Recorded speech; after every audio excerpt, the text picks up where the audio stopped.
Rasulullah was orphan, but he had an extremely healthy childhood. Wherever he went, he was playing. He played. Simple as that. He played with the children. In Mecca, Rasulullah had 10 uncles and 6 aunts. Uncles like Al-Harith that died before uncles, the brother of the father, Abdullah. He died before Rasulullah became a Rasul. Another uncle is Al-Abbas, who became Muslim, and he is the father of Abdullah ibn Abbas. Abu Talib, and you know, he is the one that took care of Rasulullah. Abu Lahab, unfortunately, severe, dangerous mushrik and continued to be mushrik. Hamza is an uncle, and he was shaheed. And Abdullah, of course, the father of Rasulullah. The aunts were Safiya.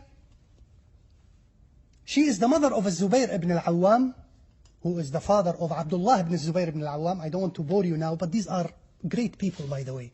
And all of them have books written about them. Arwa is another aunt. Humayna is another aunt.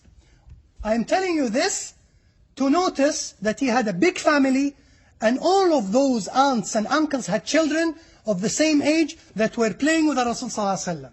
So he had a healthy childhood. He was not an isolated orphan. He was not an orphan that knew no one. He came from a Hashemite family that had lots of children. And you are aware, again, that Rasul Sallallahu Alaihi Wasallam went outside Mecca. Why? Because city life was corrupt. The Arabic was corrupt, so they needed to speak proper Arabic. They sent their children. But another thing is that they can play in the open. Not in a small park, closed through, but in the open. And that's what Rasulullah was doing. Do you remember when Jibreel came and dissected the heart of Rasulullah and took this black spot?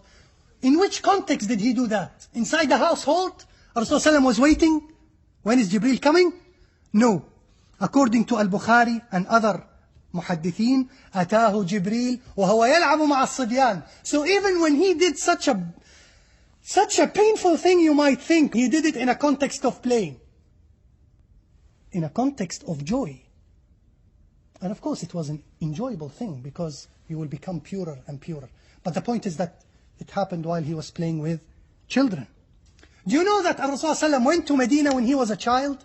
Because his mother is originally from Medina, and her relatives, Bani Najjar, are from Medina. Do you remember when Rasulullah went to Medina with the camel, and Bani Najjar said, Ya Rasulullah, come and stay with us, your mother, etc. We are relatives. Do you remember all that? Because when he was young, he traveled with his mother once to Medina. Once or even more. But what is more fascinating, according to the Musnad al-Imam Ahmad, in a hadith narrated by Anas ibn Malik, this is what is fascinating. أن الرسول صلى الله عليه وسلم سبح وهو صغير في بستان أخواله بني النجار ولعب مع الصبيان. The word لعب مع الصبيان repeats itself, by the way. أتاه جبريل وهو يلعب مع الصبيان. بني النجار ولعب مع الصبيان. He's always playing, Rasul sallallahu alaihi wasallam. And imagine when someone is playing, is he crying? No, he's laughing and giggling and probably hitting this child and exploring and. This is young Prophet sallallahu alaihi wasallam. That one day he will be bleeding in a Ta'if, and one day saying, Oh Allah, it's for the offspring of those kuffar that I'm worried about.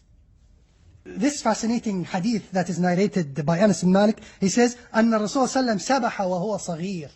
He swam, he was swimming in the small swimming pool in the house of Bani Najjar.